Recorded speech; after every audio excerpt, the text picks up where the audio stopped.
right, guys, we're going to go ahead and get started. It's 5:30. Thank you for being here tonight. I'm going to go ahead and introduce you to Kaitlyn Foster. Kaitlyn Foster is the Community Engagement Coordinator with New Beginnings here in Owensboro. And she is going to be our presenter tonight. And so she's prepared some PowerPoints for us that she's going to share with us. Kaitlyn, if you want to go ahead and address any of the housekeeping rules that you'd like to, the floor is yours. Okay. Hi, everybody. I'm super happy to be here. If you guys have any questions or you just want to interject, you can just stop me, and you can do it with the chat box, or you can just kind of wave or just unmute yourself and talk if you'd like. It's fine. So if you have any questions, just feel free to ask them, and there will be some points where I ask you guys questions. So in that event, you can just use the chat box or unmute yourself. So that's all I have to start. So I'm gonna go ahead and try to share my screen. This is my first time kind of using Zoom for a training, so just bear with me. So we'll start with, can you see that, Haley? Okay, good. Okay, so this is the training that we use for our advocates with New Beginnings. So we just kind of tweaked it a little bit to fit more of what you guys do. And it just kind of touches on diversity, equity, inclusion, and just how we can be better advocates by serving a diverse population that we see. At New Beginnings, we see a super diverse population. Unfortunately, sexual assault doesn't really pick and choose. It reaches great advances, and I'm sure that all of the crimes that you all serve and the people that you help see a diverse population as well. So we'll just talk about these kind of questions. So the first question is, what comes to mind when you hear the word diversity? So if you guys want to just kind of chime in, you can. Or you can use the chat box. I'm not able to see it right now, so let me figure that out. I think differences. Mm-hmm. Yeah, anybody else?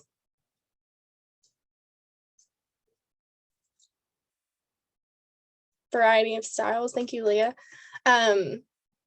Diversity to me, it just is the differences, like whoever that was that said that, thank you for chiming in. It just means the differences between us and everyone else, and just how we can be a diverse population. I think that diversity is beautiful. So I really like to admire and honor the diverse populations that I get to interact with throughout my job as an advocate and just working with the community. So I think that diversity is a fun topic, and I learned a lot while I was kind of piecing together PowerPoints for you guys. So diversity is a good range of just, it's kind of like a potluck. So the next slide, hold on one second. So what comes to mind when you think of the word equity?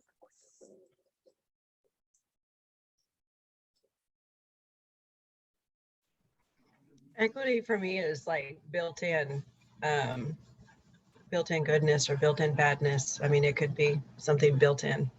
Mm-hmm. That's a good one. Fair and impartial. Yep. When I started, just a little backstory for me, I'm in school, and whenever I started kind of on the psych train and we started talking about ethics and things like that, that's when I really got into learning about equity.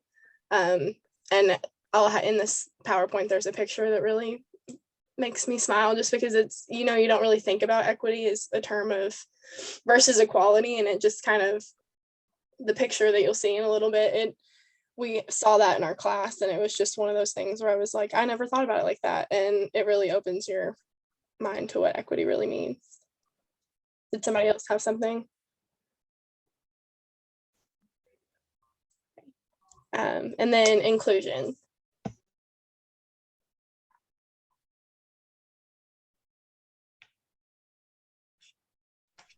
So for me, inclusion just means including everyone, but including them to the point where they don't feel like they're being included, like they just feel like they belong. I think that inclusion means not treating anybody differently or making it obvious that you're trying to include them, but just including them because they belong and because they matter. There's plenty of examples, but they all just left my mind. So I'm just gonna keep going. But inclusion to me just means that everyone belongs and everyone's welcome, like Beth said. So diversity is the presence of differences that include a range of things. So I kind of placed a couple different types of differences. So race and gender and religion are ones that we all think about. Sexual orientation, ethnicity, socioeconomic status, language, different abilities, age, political perspective, religious commitments and beliefs. Those are all things that make us diverse and kind of make us different from one another. And I think that's what makes us such a cool population of people, is that we are not all the same and we don't all have the same beliefs. And I think that's why we can mesh, but we also kind of clash at the same time. So, and then equity is promoting justice, impartiality, and fairness with the procedures and processes and distribution of resources by institutions and systems. So equity is tackling issues that require understanding of the root causes of outcome disparities within our society. So we'll move on to the picture to the next slide. This is the picture that we saw in our class that really opened my mind to what equity really means. Because when you think equality, you think, oh, equality is good enough. Everybody gets treated equally and everybody gets the same thing. But when we look at it like that, it's kind of hard to justify that, because equality doesn't always help everybody. It just gives everybody the same fairness, but it's not putting into account their needs and the different abilities that they have and the different goals and skills that they have. So it can be interchangeably used, but their equality and equity are so different.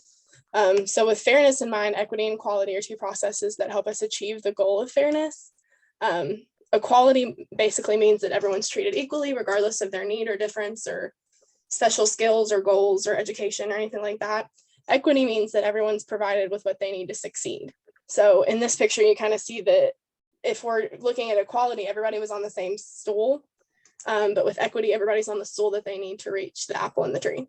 So I like that picture. I think it's really opening and it's pretty educational, and it's a cute little picture too. So inclusion, do what? I think it's a really powerful picture. It doesn't necessarily need very many words, but you really understand what it means. Yeah. It stuck with me, and so I looked for it whenever I was making this PowerPoint a couple of months ago. And it was one that I was excited to add to the training. So inclusion is an outcome to ensure that those that are diverse feel and are welcomed in all ways. So like I said before, it's kind of integrating them into the group, but making it to where they don't feel like they're having to be included. They just feel like they belong. These outcomes are met when we truly are inviting to all, and we truly understand and try to educate ourselves on what different groups look like and what they need and what they can bring to the table and how they are valued. And so with your advocacy, and when I touch on New Beginnings trainings and our advocates, I kind of talk to them about how we can go into situations, and we'll touch base on this in the next PowerPoint, but we can go into situations with our own bias, and we can kind of see that we might view someone in a certain way, and that might not be how they are. And so with inclusion, we just go into a situation with, this is a person and they are different than I am, and that's beautiful. And so we try to go in and advocate for everybody in the same way, but in the special way that they need. So, and I'm not like I don't mean to touch on sexual assault, but that's like what I know. So, but we can all piece it to what you guys do. That's a great point, Kaitlyn, because for our pre-service training, we also hit on those topics, as we all recognize that we have biases, and we need to make sure that those don't conflict with what is the best interest of the child that we're trying to serve as well.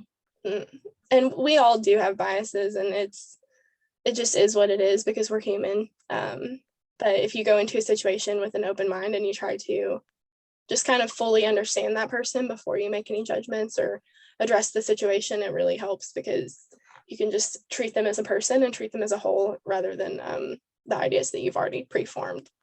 So that's also in our training is, you know, to have a different perspective, to, you know, step outside of what we know and try to see it from, you know, a professional, you know, a professional view, and have advocacy in mind whenever we make those type of decisions.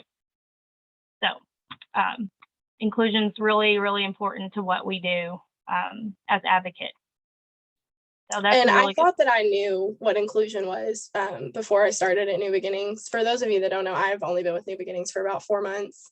And I commend you guys for what you do, because being an advocate is so hard, and it can be, you get compassion fatigue, and you just are giving so much of yourself. So you do have to focus on self-care, but you also you learn so much as an advocate, and you learn how to include people and to really just value the diverse population that we serve. So it's been great. So I commend everybody that is an advocate, because it's been eye-opening for me.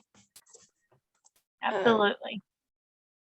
So this is a video that I found, and I think it's pretty cool. It kind of brings into light like all the different diverse populations that we can serve.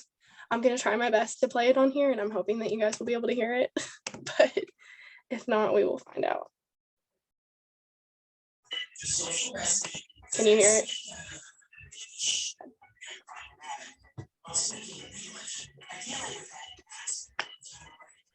Oh, hold on, it started midway. Okay.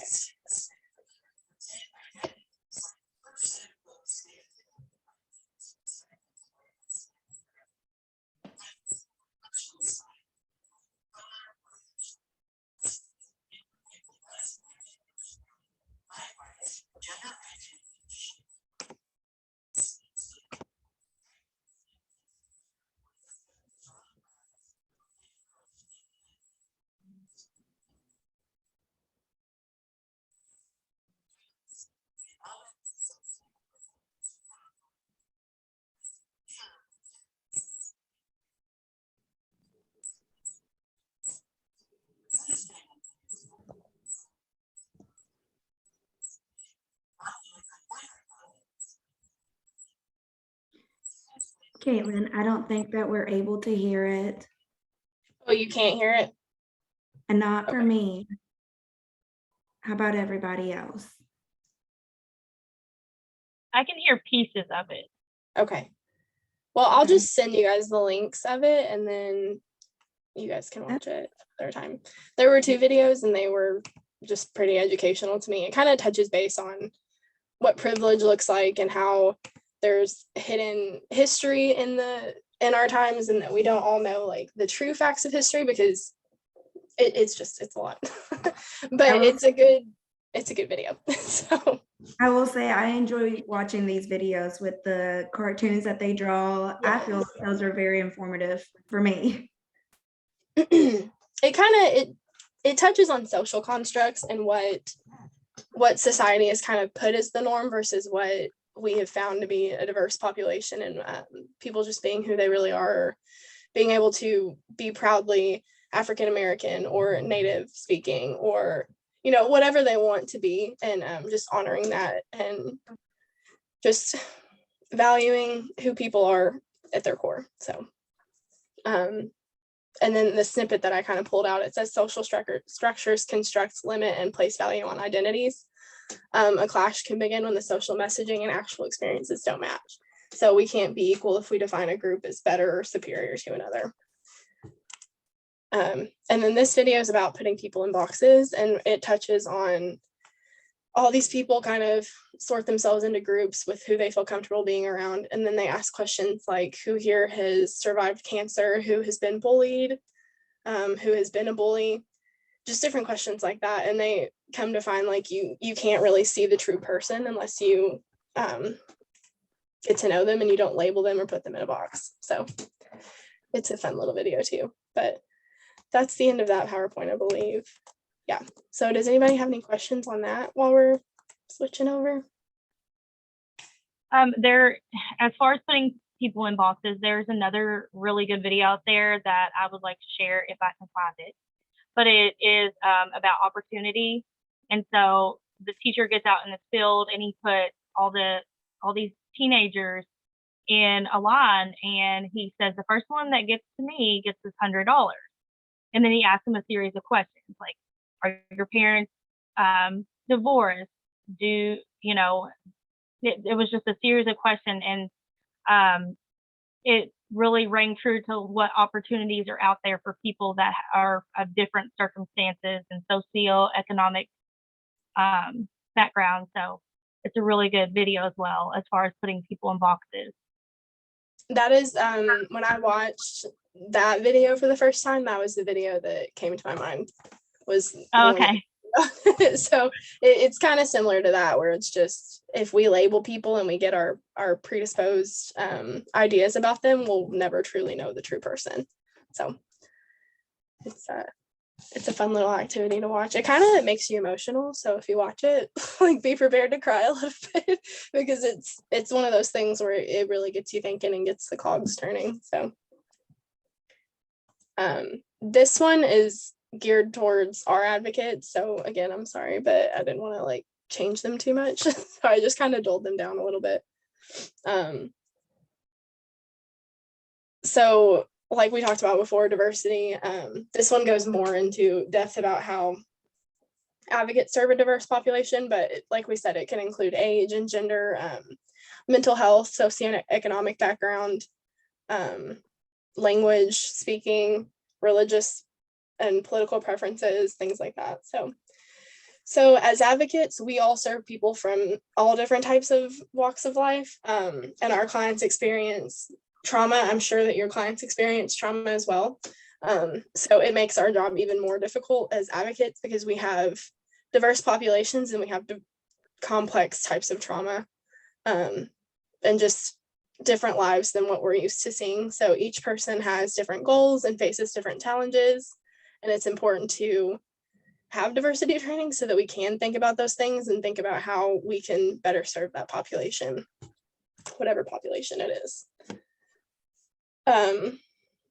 So we are all just unique people. And so we need to be aware of how our experiences feed into our perception of the world. And in the next PowerPoint, we will talk about like our bias and how we, like we talked about before, how we think about people and how we perceive people and what we kind of go into situations feeling already.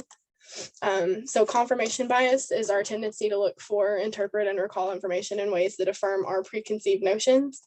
So basically we look at things through our lens of our own beliefs and our own feelings. And it can kind of make us kind of biased towards situations. It can make us, I would say it can make us think more about how the situation should be played out. And in our line of work at New Beginnings, we have to be completely client-centered, and I'm sure you guys do as well. So we can't really tell them what we think they should do, and we can't decide how the situation should go. So when we have our preconceived notions and our own bias, it's really hard to do that. So we have to take a step back and really just create a blank slate when we walk in the hospital room or wherever we're going, just to better serve the client and the best interests that they have at heart. So the way to look at that is Facebook. I don't know about you guys, but my Facebook is all tailored towards one specific topic and I can't see anything else. So like my mom's Facebook looks different than mine, and my boyfriend's Facebook looks different, and we all just have our own lens that we look through life at. And so that's kind of how you can look at confirmation bias if you think about Facebook. So what we see, and this is what confirms your beliefs, and then objective facts, and in the middle is what we see. So that's confirmation bias. Unconscious bias is our implicit bias. So that's what we've kind of been raised to believe, or what we've grown to believe through social stereotypes. There's another clip in here too that won't be able to play, but I'll send all of these to you guys. Implicit bias is more prevalent because it's something that we've been raised to believe, and it's something that we as a society believe. So it's easier to follow the implicit bias and kind of just feel it without even realizing that you're feeling it. this can be racial things or political things, religious beliefs as well. So.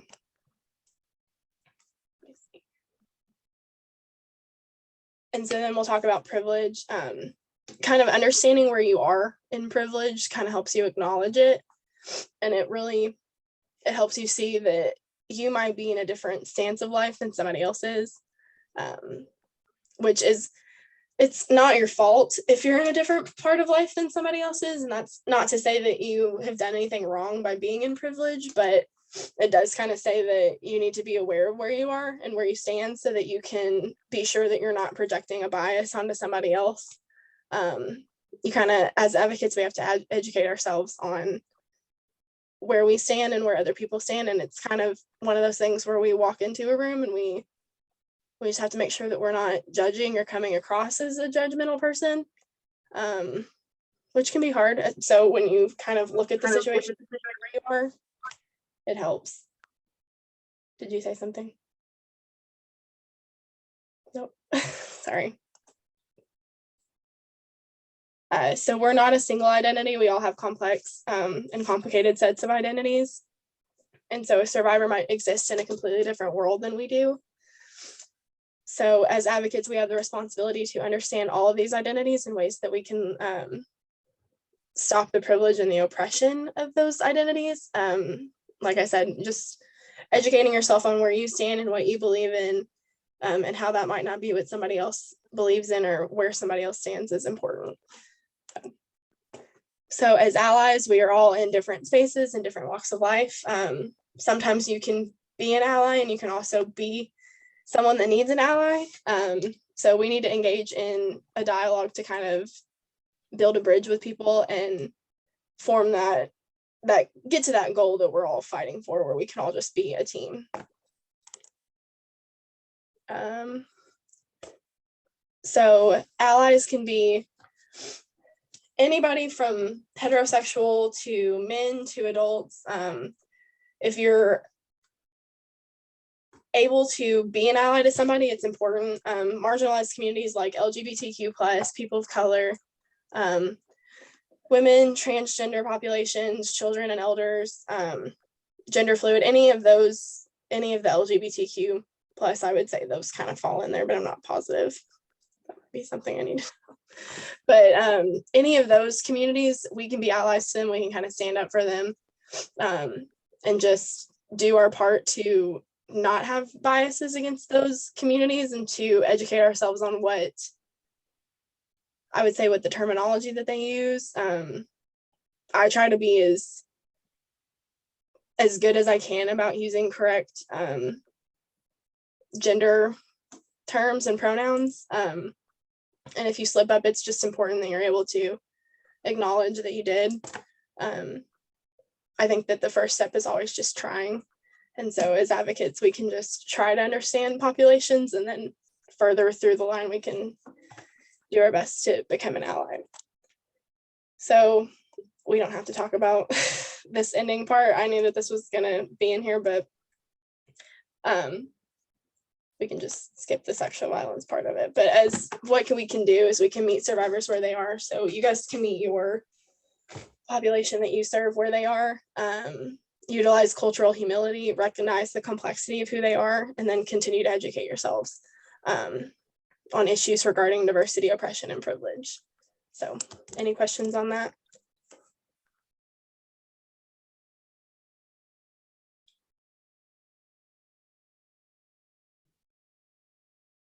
Okay, this one's pulling up.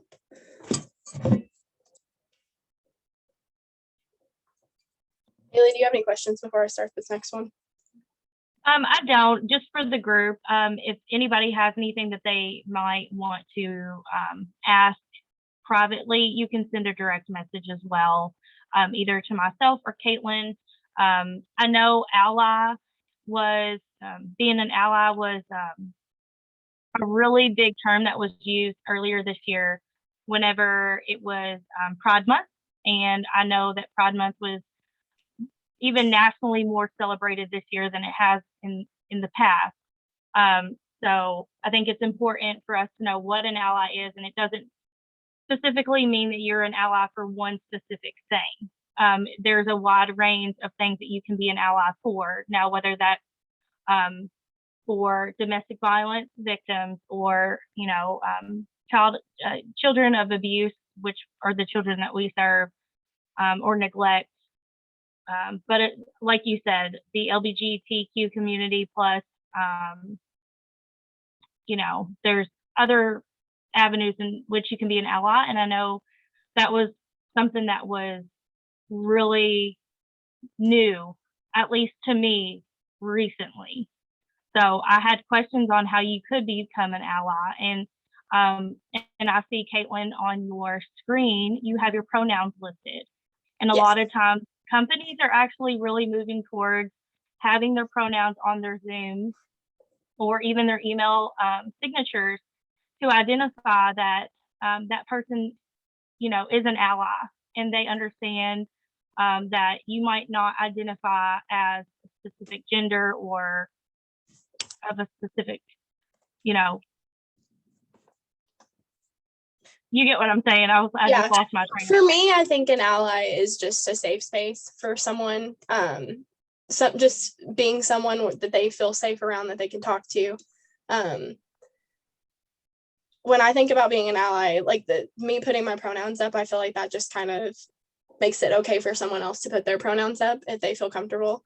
Working with New Beginnings, that population of people, the LGBTQ plus, sexual assault happens quite often in that population. So being an ally is just being a safe space. And I think that you can be an ally for people of color. You can be an ally for Indigenous populations. We have a lot of our staff are on the Indigenous board, and I can't think of what it's called, but they basically are a safe space. And that's the first thing that comes to mind when I think of being an ally. So just being a safe space for the children of abuse. We're a safe space in New Beginnings for sexual assault survivors. So just being a safe space for people. All right. Thank you very much for that one. On to the next PowerPoint. Okay. So this is the last one I have, but we'll just talk about population specific barriers. So we've got such a diverse population, and so each population has their own barriers, and that can interfere with our advocacy. So all of our clients face unique challenges. They're crimes of abuse or of sexual violence, and it can cross all of the diverse populations that we talked about. So we expect to work with diverse populations, and we kind of have to be able to be competent in what their needs are and where they stand. So with immigrant survivors, they might be documented or undocumented. So some of the common challenges that we would face would be language barriers, exploitation. They might have some insecure housing or financial instability, a threat of deportation, or cultural barriers. So we safety plan with our survivors. I don't know, do you guys safety plan?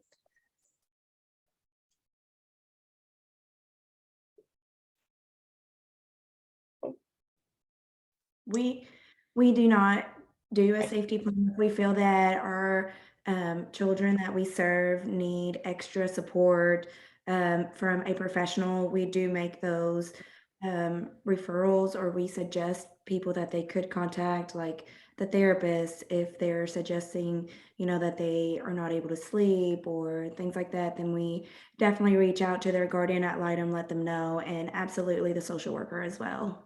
Okay. So if you were to deal with an immigrant survivor and you needed to help them kind of have a plan or to help them prepare themselves for where they were at, you could kind of start with carrying identification and keeping important documents in a safe space. They can identify an emergency contact and then share that emergency contact with their school, daycare, with you guys, with the therapist that they're in contact with. We also deal with incarcerated survivors. I don't think that you guys do, so we don't have to talk about that. But if they were incarcerated, which obviously if they're incarcerated, it was not for an assault on their part. So just to clarify that, but we'll just skip that because you guys don't. But survivors with disabilities, so people with cognitive disabilities are 7 times more likely to experience sexual violence, but any type of violence as well. Women with disabilities can experience violence, children with disabilities, any kind of vulnerable population like that. I'm sure that you guys experience that. So they might not be aware of their rights. They might be not believed when they're disclosing. So you kind of have to hold on to that information and be aware of that. They might feel isolated and they might be close to their perpetrator. I'm sure that you guys don't deal with that when you're in your situation, but, and then we deal with elderly survivors. So with minor survivors, as well as the cognitive disabilities, minors are not believed when they disclose information. So it's kind of important to keep that in mind when you deal with children. They might not have the language to talk about what happened to them, and then teenagers might not have education on what's going on. So keeping that in mind when you deal with those populations. And then mandatory reporting. So that's the end of that one. So some of that just doesn't affect you guys. So sorry about that. I will say that our cases, some of our cases, they are geared toward children who have been sexually abused, that they know their perpetrator. And so some of that information, we understand that, you know, there are diverse populations, different ages, backgrounds, and it affects, you know, it can affect everyone. There was this was a long time ago, but something that really stuck with me was New Beginnings had a display at Town Square Mall when it was, they had like a viewing area of where New Beginnings had put together some outfits of what victims were wearing when they were assaulted. Now, it ranged just from the outfits, you could tell from older, younger, male, female, and it didn't matter what they wore. It could have been pajamas, it could have been, you know, something they were jogging in, and that really stuck with me. It's just, you don't realize that even abused victims are of different, they are diverse. It's not just one or the other, but yeah, that's what I was going to say. Yeah, it definitely ranges. It can be kids, it can be adults, it can be elderly population, just anybody. Crime does not have a preference. So yeah. We definitely see that with the line of work where we serve. I did want to make a quick side comment. I know you mentioned mandatory reporting. So we are all mandatory reporters. So that goes with child abuse. If you suspect or you see child abuse, we are all mandated to report. Yeah.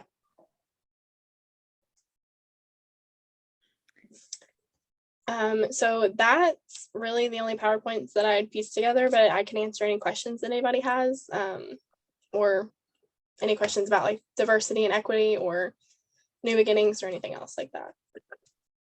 I have a question for you. I know you mentioned that you guys serve, you know, various populations, but specifically immigrant populations and people who are non-English speaking. And I was wondering if you had any other community resources that you're aware of that are really accessible and helpful. Like, we have a language service that we work with so that people can access it through a language service, but I think we all know that that's not the most inclusive way to advocate and work with people. So I just wondered if there were any that you would recommend. We have all of our advocacy brochures and volunteer brochures, like any of our paperwork that we hand out, we have that all translated into different dialects. So I think that we ordered French, and then for the Afghan natives that are coming in, the refugees, French, and I guess, is it Afghan that they speak, or what is it? Whatever the languages are. I know they speak French and then something else, but we translated our brochures into that. We have our translator that we use. I've never had to use it, so I'm not positive if it's super reliable. But we have the, can't think of what it's called. The hospital has the translator that we use because we're in the hospital most of the time with our advocacy. But we've got our phone translation, and then we've got all of our brochures and packets that are translated as well.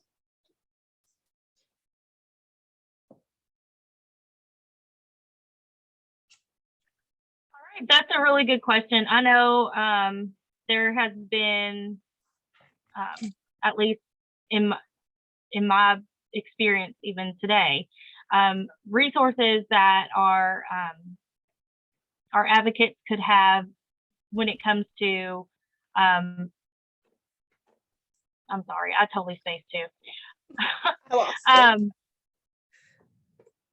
Just having those resources and being able to plug those to what our role is in the community, whether it's, you know, your role at New Beginnings. A lot of our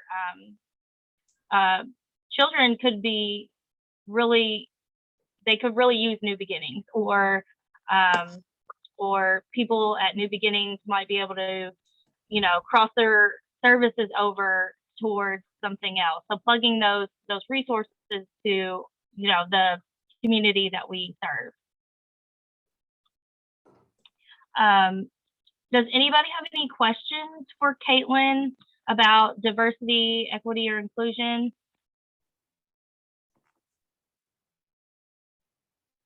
I have another question. Okay, Ashley. I do. Yeah, sorry. I don't want to take up all the questions though. So don't, if other people have put it in the chat box, definitely let them ask their questions too. But I know it's a concern for some of our advocates, or has been in the past. So I wonder if you educate your volunteers, or if you have any words of advice for us on how differences in culture create barriers, or if they do create barriers, and the work that you do and how you guys break those down. So we have a pretty open relationship with our advocates and our volunteers. So if they ever have questions, they can always ask us, and somebody is available to answer the question about the cultural situation. We are learning every day, and so we just come across it as we see it, and then when we learn something, we kind of share it with everybody.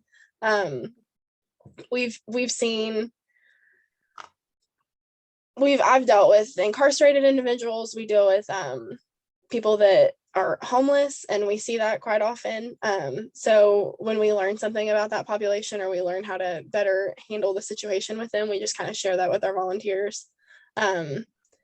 It's just a learning curve, and so we're learning as we go. It's been a lot lately. Even with COVID, we've been in the hospitals and we've seen so much. So just as we learn, we grow, and we share that information with everybody. I hope that answered your question, because How many victims do you guys see Yes, thank you. in a month or so in Davis County?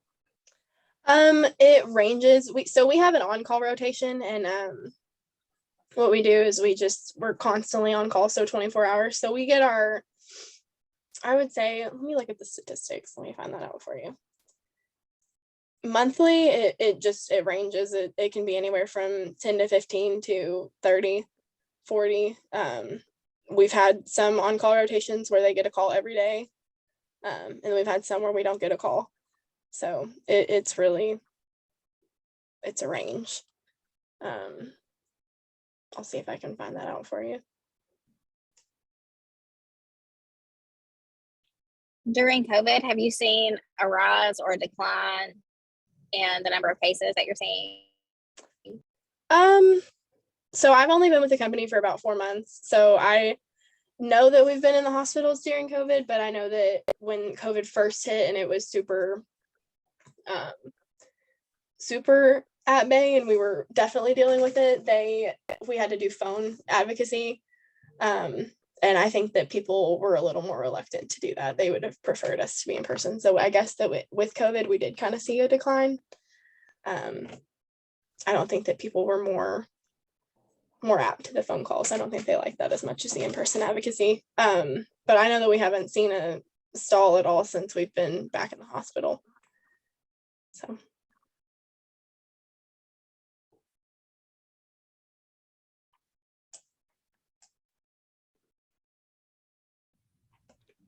Does anybody else have any questions?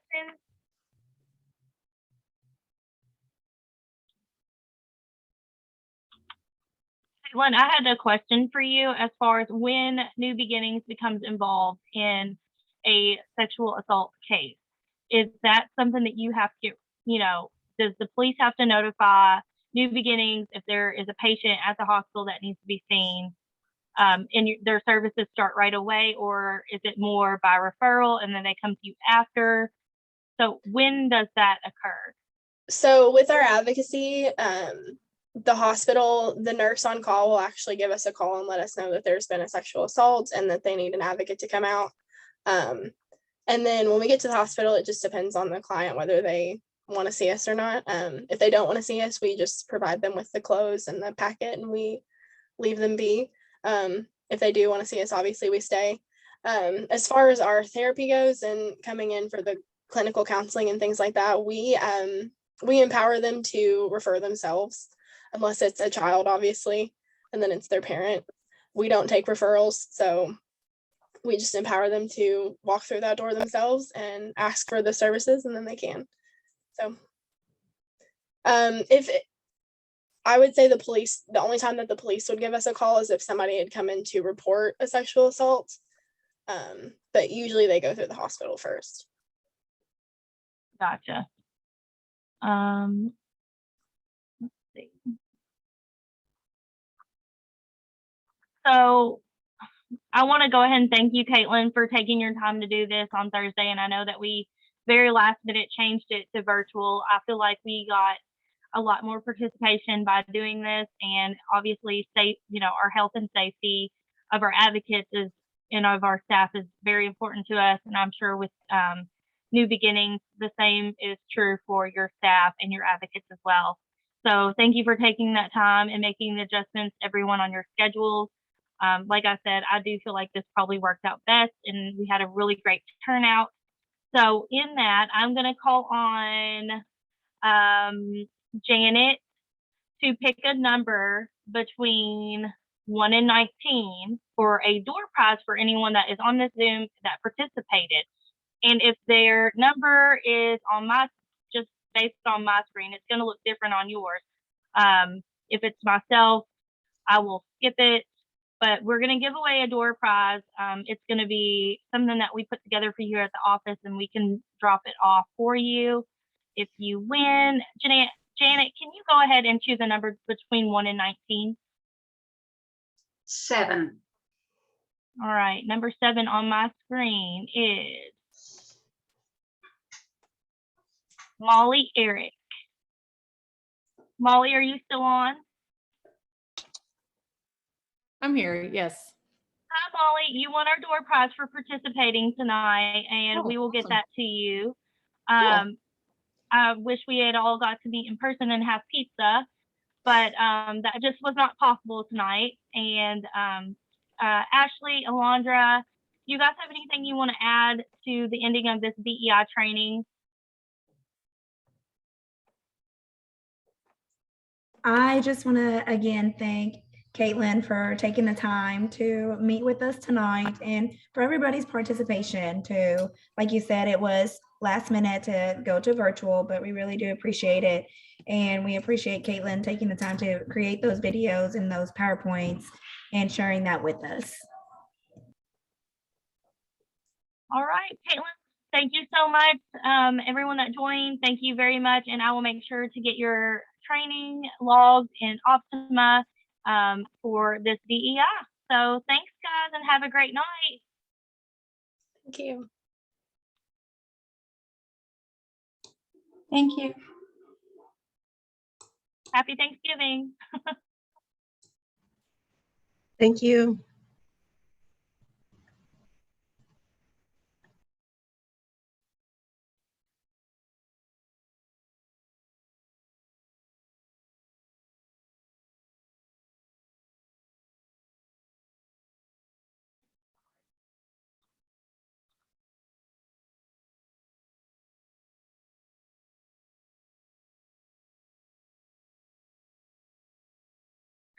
You, there's a picture of you, but it says Molly Eric.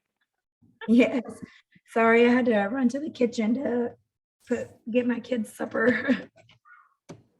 Yeah, I have no idea why my name showed up as Molly's. That's really weird. I was like, maybe there's two Mollys, but I was like, but it's Terry's picture. How are you I've feeling? done that before, Terry. And if it's on her calendar, if you clicked on it like from her invitation, Oh, then it Ah, says her name. I've logged into a lot of things as Robin. Me too. Me too. Oh, thanks. I look like I'm all over the place attending stuff. That's awesome. Here you go, buddy. How does everybody think You tonight? better, Terry? every day is a little bit better. You still Goodness. sound kind of pitiful.